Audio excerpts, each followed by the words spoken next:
3 months after President Biden placed her in charge of the migrant crisis, Vice President Kamala Harris announced that she will be heading to the U.S. Mexico border tomorrow. Her announcement comes just days after former President Donald Trump announced a visit to the southern border, which he will take next Wednesday. Capitol Hill correspondent Erik Rosales reports.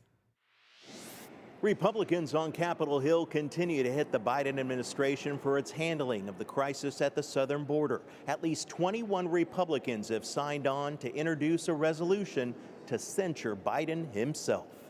Biden's border crisis is a humanitarian crisis, and it all started when the Biden regime began rolling back President Trump's firm and effective border policies. The resolution accuses President Biden of, quote, withholding funding for border wall construction and censures the president for, quote, his failure to take care that the laws be faithfully executed as required by the Constitution. President Biden hasn't just failed to enforce the law, as is, by the way, his sworn constitutional duty, but he is actually implementing policies that undermine the law.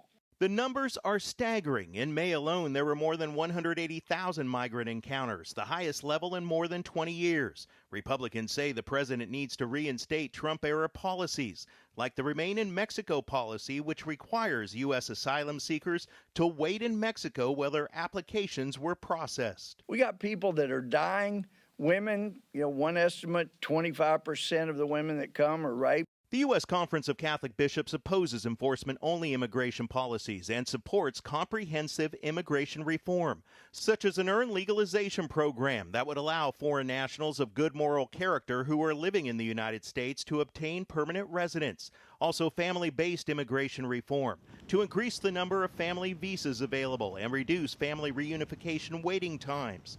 And enforcement reform. The bishops believe that by increasing lawful means for migrants to enter, live, and work in the United States, law enforcement will be able to focus on drug and human traffickers, smugglers, and would-be terrorists. As for the vice president's trip, Republicans and other critics are a bit perplexed that she's visiting the El Paso region. They say that the real crisis is taking place down in the Rio Grande Valley sector.